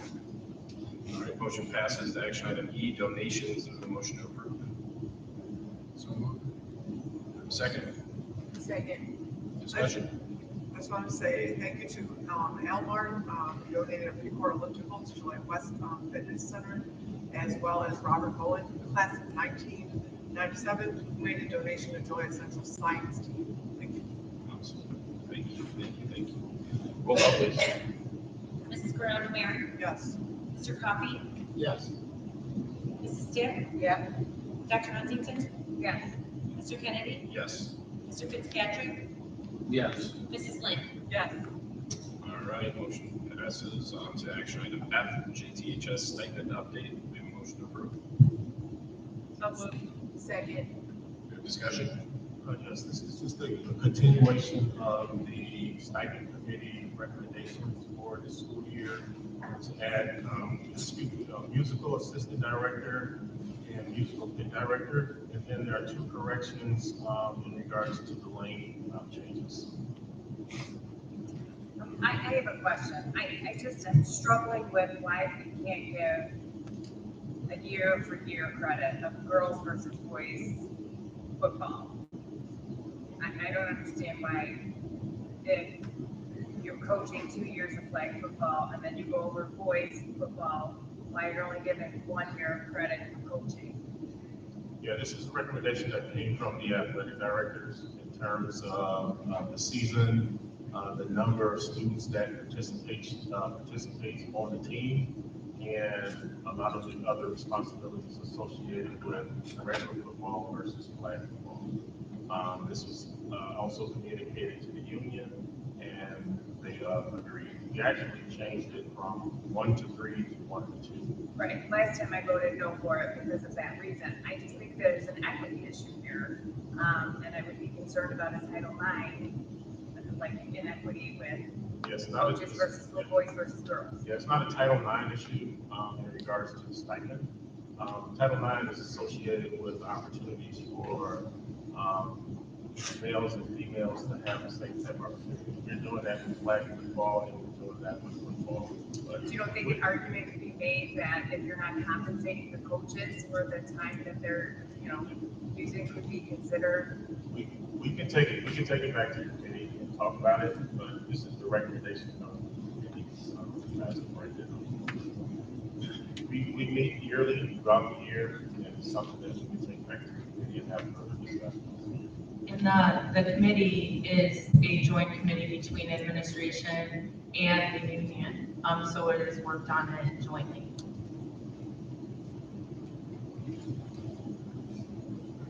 Any further discussion? Roll call, please. Mrs. Lynn? Yes. Mrs. Brown Rivera? Yes. Dr. Huntington? No. Mr. Coffey? No. Mrs. Stipp? Yes. Mr. Kennedy? Yes. Mr. Fitzpatrick? No. Motion passes on to G, personnel reports. With a motion for 1 through 9. So moved. Second. Second. Roll call, please. Mr. Fitzpatrick? Yes. Mrs. Lynn? Yes. Mrs. Brown Rivera? Yes. Dr. Huntington? Yes. Mr. Coffey? Yes. Mrs. Stipp? Yes. Mr. Kennedy? Yes, motion passes on to action item H, student discipline. Turn over to Mr. Coffey. Yes, after receiving and deliberating the information contained in the hearing officer's report, the Board of Education is charged with deciding, one, whether removing the child from his or her learning environment is in the best interest of the school, what the rationale is for the specific duration of the recommended expulsion, whether all appropriate and available behavioral and disciplinary interventions were exhausted, and whether the continued presence in school would either A, pose a threat to the safety of other students, staff, or members of the school community, or B, substantially disrupt, impede, or interfere with the operation of the school. The Board of Education must then convene in the public session to formally vote on the motion to expel if the expulsion is the consensus arrived at during executive session. I make a motion under case number W252601, recommend expulsion till June of 2026, placement at Lincoln School. I second that motion. Roll call, please. Mr. Kennedy? Yes. Mrs. Lynn? Yes. Mr. Fitzpatrick? Yes. Mrs. Brown Rivera? Yes. Dr. Huntington? Yes. Mr. Coffey? Yes. Mrs. Stipp? Yes. Motion passes. I make a motion under case number C252602, recommending expulsion until June of 2027 and placement at Lincoln School. I second that motion. Roll call, please. Mrs. Stipp? Yes. Mr. Kennedy? Yes. Mr. Fitzpatrick? Yes. Mrs. Lynn? Yes. Mrs. Brown Rivera? Yes. Dr. Huntington? Yes. Mr. Coffey? Yes. That concludes action items. Move on to unfinished business. Does anyone have any unfinished business? Move on to new business. Anybody with any new business? Move on to board reports. Anybody with board reports?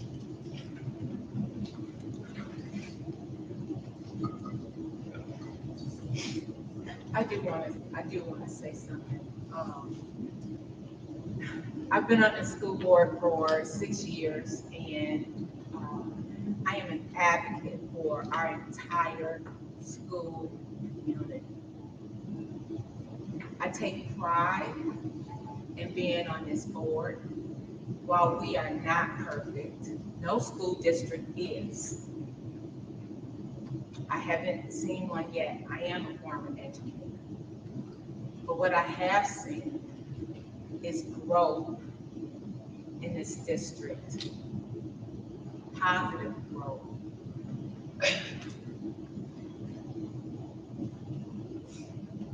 I applaud our administrators, our staff, and our students. One thing I know is that if our students are excelling, we couldn't possibly have terrible administrators. The two don't go together. While there may be a disconnect, while there may be some growth pains between teachers and administrators, we have done a remarkable job in my short tenure. I've seen a terrible superintendent. He was with us for 7 months, sleeping at the desk, along with other things. Our administrators here, they work hard. I've seen them. I work with them in my professional career. 7 o'clock in the morning on Zoom calls, 8 o'clock at night in the office. So I applaud our administrators. I applaud our teachers. And while right now we may have some challenges, our entire school community is doing a fabulous job. That is why our students are growing. And that's all I'm saying.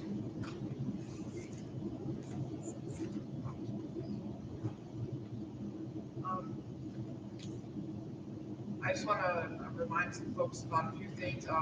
First of all, ELL Words for Joy Central is tomorrow.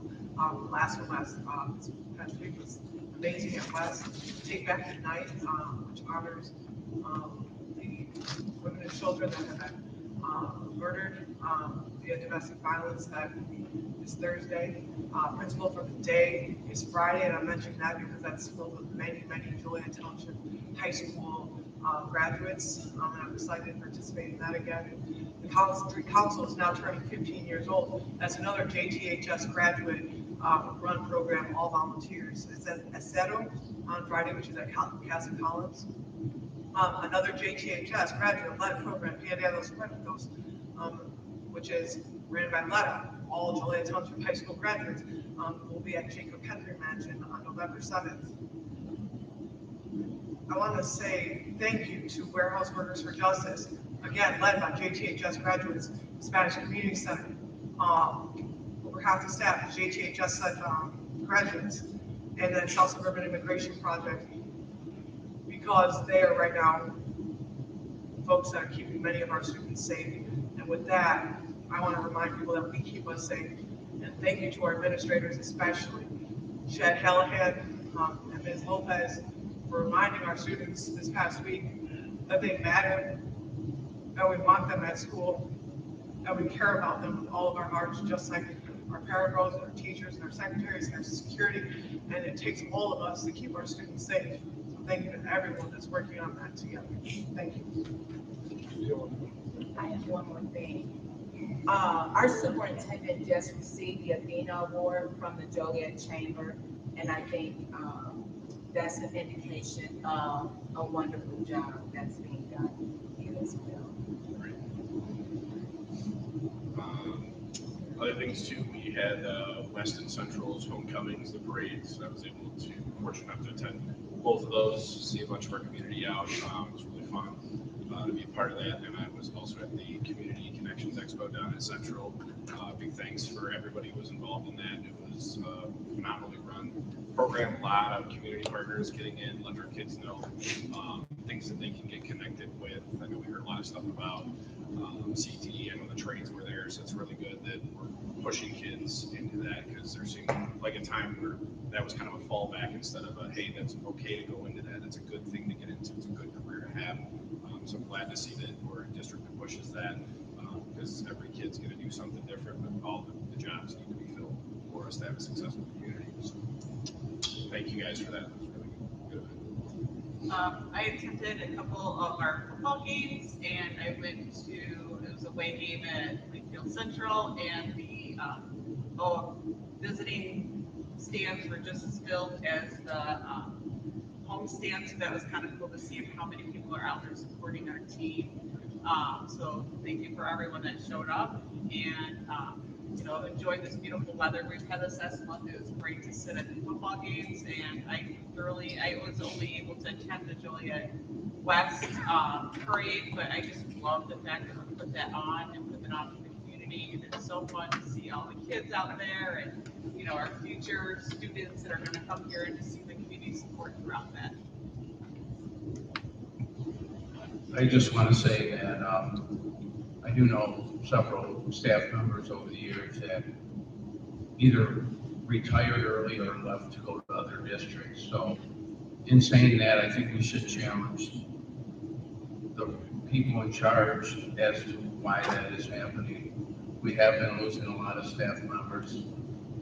The other thing I'd like to say is that, I believe it was last month, I do know we had an $18 million surplus, and I do believe that we can use it for the staff. I just want to share, and I did share this data with the board last month. Our retention data for our certified staff is 93% at both campuses. It's actually the highest in the area, or tied for the highest. We have been that way for the last 5 years. So I just want to make sure we have that accurate information. That's according to the school report card. And then the retention for our support staff hovers around 86%, which is comparable to where other districts are at. So there's not more staff leaving as shown by our data. I'd like to add, thank you for all the admin.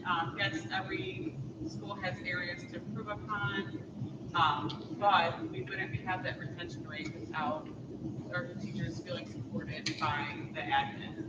And no matter what school you go to, you will find the negative if you so choose to, but we have so much positive here at JTHS. We have so much to celebrate.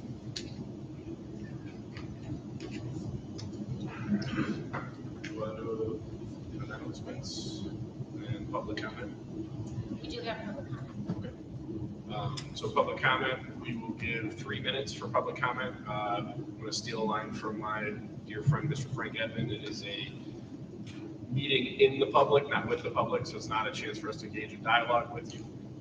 So you will have 3 minutes. I do not gavel people down. I'm not a big fan of that. But when you get to 3 minutes, if you're still going, I'll ask you to kind of finish up your thought from there.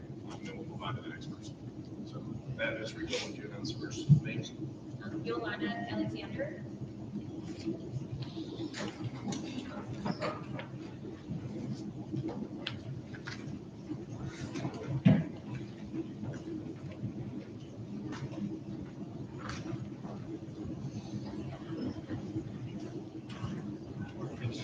Just whoever was announced for the name, please just have the person who was announced. Whoever's announced for public comment, everybody else needs to return back to the. Guys, whoever was announced for public comment, please come up. Everybody else back in the seating area.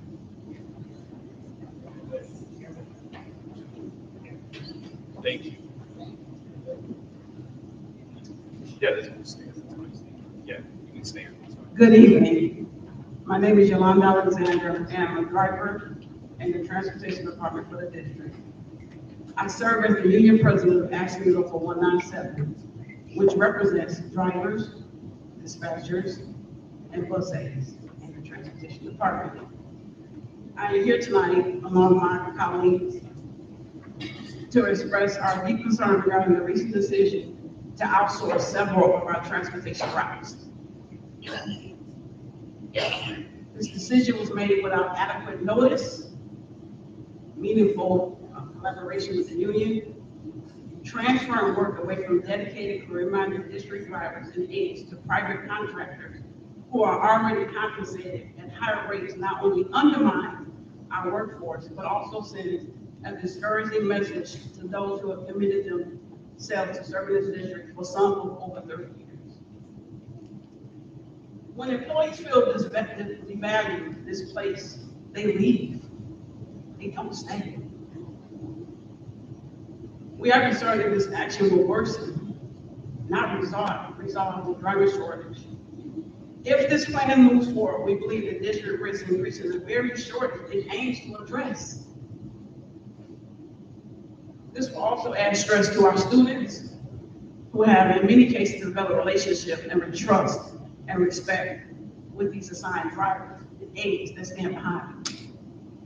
For some of our students, the routine key factor is the daily learning process of our drivers and aides that help set the tone for the students to start the day and help relieve stress for them on the way home in the evening.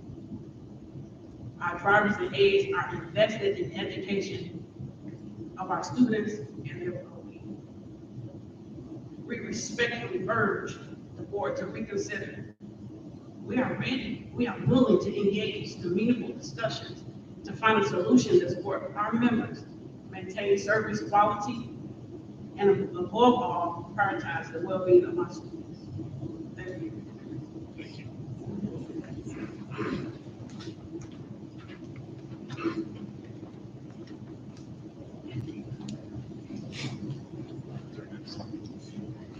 Next is going to be Sarah McLaurin.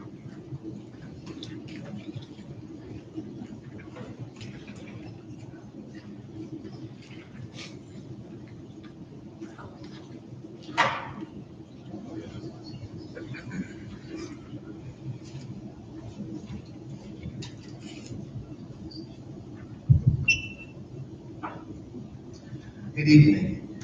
My name is Sarah McLaurin, and I'm the president of the Paraprofessional Union 204. I would like all the parapros to stand, because I don't know if the district realizes the care and the concern and the protection that we offer the kids at both campuses. We have been rallying because all we want, all we're asking for is a living wage. Some of our parapros have to work other jobs just to make enough money to pay the rent for their families. And they probably said, well, why don't you go get another job? Well, some people love kids. We love to educate them. I'm an old person.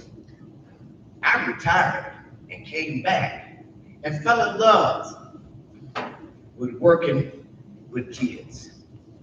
And don't ask me why, and always, I'm with the kids that are special. It takes a special person to work with special needs.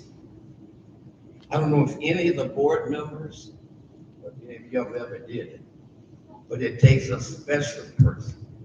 But I really feel you need to be compensated for what we are doing. We're all in here are taxpayers. We're paying your wages, and we're paying ours.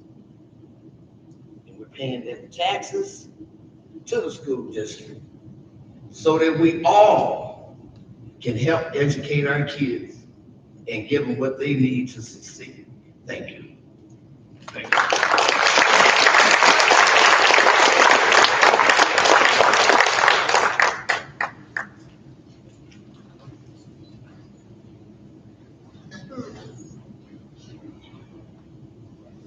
Tim Schreiber.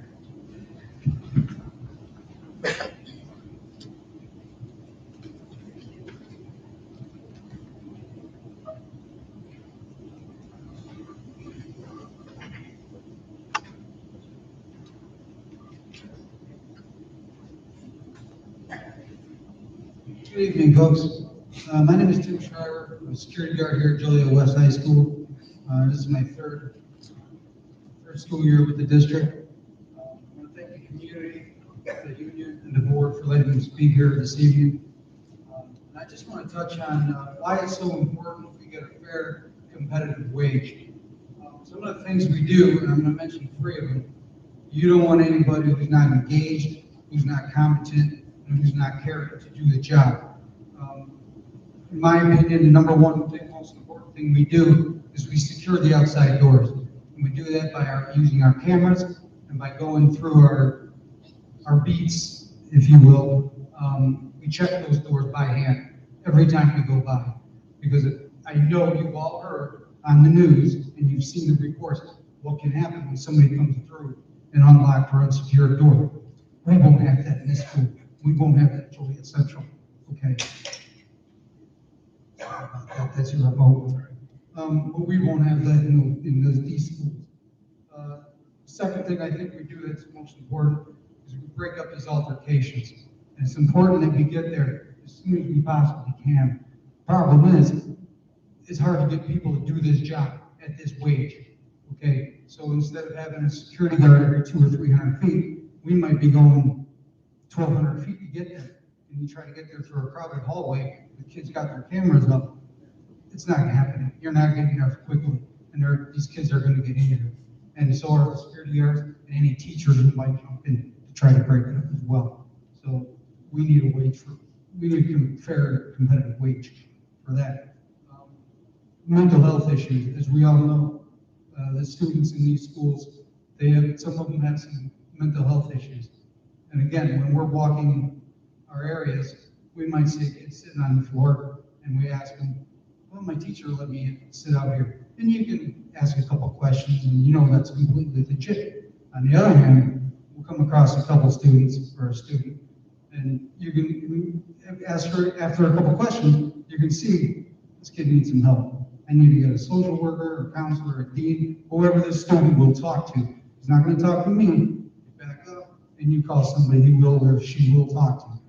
Because if we don't get that person some help, something bad could really happen. Okay, and you need a competent, good person doing this job, and you're not going to get that $15.58 an hour. Okay, we need a fair wage, a competitive wage, and a wage we can hire people on to retain them as well. Okay, so I asked the community, and I asked my fellow union members to demand of this board this contract an immediate $5 an hour raise, okay? A $3 raise after the first year of the contract and a $2 raise after the second year of the contract. That is a fair wage for this position. It keeps the students safe, it keeps the people in the school safe, and it just needs to happen. Thank you. Thank you all for your time.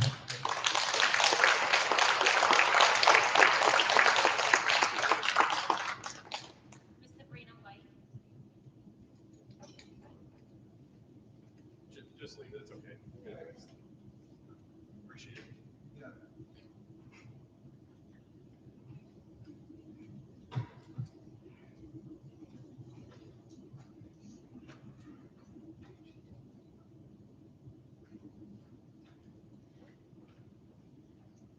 Good evening. I stand before you today, this evening. I've been in this district almost 30 years. We, as paraprofessionals, have never had a decent raise in the almost 30 years that I've been here. The most we've ever gotten is 5%, and then that 5% was taken away when the insurance went up. So we got no raise. Every time you offer us like the 3.5 or 5%, that's 67 cents. What kind of raise is that? We don't even make cost of living. We have students that have gone through these buildings that we have helped get an education that are making more money than us. Starting wage, more than what our starting wage is. You have people that work in this district that are washing buses that make more money than us. But we're with the kids in the classroom, in the hallway. We're the ones that they come to and talk to. I challenge any of you to come sit in a classroom with these students and see what you can do with them if we're not in the classroom. You will not have a good time with them. It will be hard for you to sit there in a classroom with 15 students that have emotional problems, that are ADHD. See how well you can handle them in a classroom like we do. You sit there and you think that we're not worth what we're asking for. We're only asking to get what any decent person is supposed to get, a cost of living, to live out there in this world and have enough money in our pockets to pay our bills. Not have to sit here and work 2 different jobs to make a cost of living.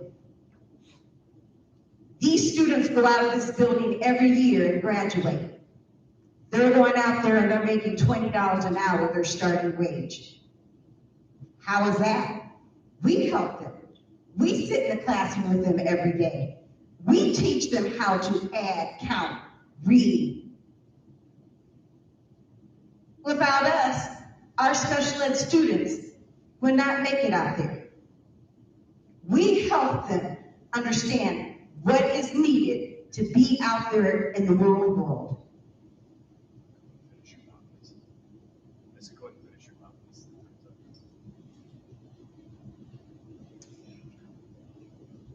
Thank you.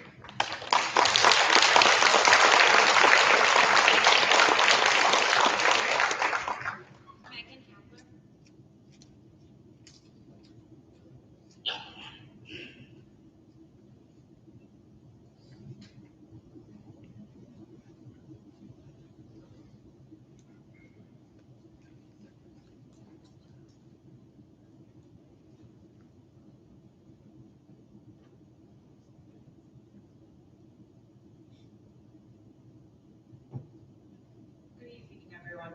My name is Megan Heckler, and I'm a special education teacher at Joliet Central. I've also had the opportunity to teach at Joliet West. I've also had the opportunity to teach at Joliet 86. I've been working in this community for 16 years. I'm speaking to you tonight not just as a teacher, but as a colleague who works side by side with paraprofessionals and security every single day. Our classrooms could not function without our paraprofessionals. The safety of our buildings could not function without our security staff. They all support our students with the greatest needs. They build relationships, they keep things running smoothly, and they do it all with care, skill, and professionalism. But let's be honest, their pay does not reflect their value. Many paraprofessionals and security staff earn wages so low, they have to work overtime for our district's after-hours events on a regular basis, which, without them, those spots would be hard or nearly impossible to fill. Again, their pay does not reflect their value. That is just not unfair, it's unacceptable.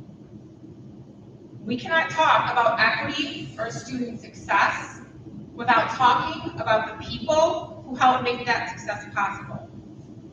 If we respect the work, we have to respect the workers. It is time for fair wages and real recognition for paraprofessionals and security. They deserve nothing less. Do better. Thank you.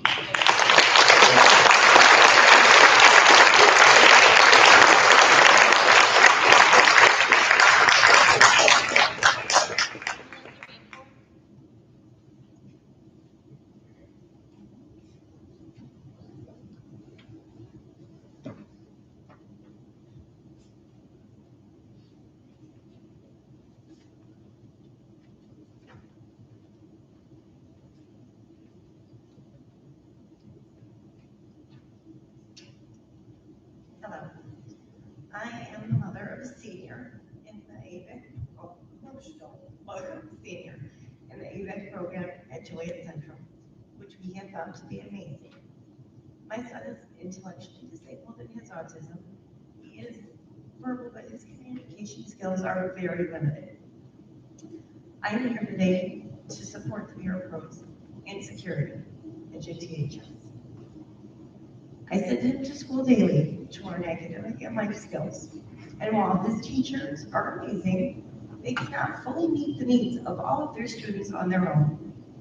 Paraprofessionals are vital to help him learn, as well as help him regulate his emotions, try to help him express his feelings and needs, help keep him safe, all while making him and all of the other students in the class feel safe, supported, and cared for. There are few who communicate with me, which is so important to me, because he cannot tell me anything that happens at school. I depend on these Bureau Pros to let me know important things that are going on, or just to send me a little picture of him having a great day. And I can also give them information they might need about when he's not feeling well or if something's up. I don't know that many of the parents in the program, but anytime we're in the school for anything, I see all of them greet him warmly, by name with a smile. They all know all the students. I can't imagine what school would be like for Adam and other students in special education without paperwork. These dedicated professionals work so hard and deserve to be paid so much more than they are. And I know this because I'm a parapro in District 86. I know what it's like to work hard and put everything into the students, only to be so discouraged on payday. And as the cost of living increases, and see that little amount go nowhere.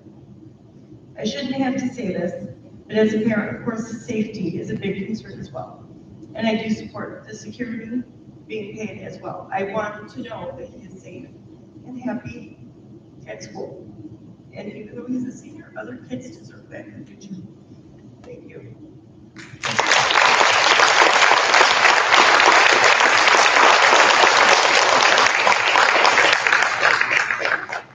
That concludes our public comment for tonight. Thank you all.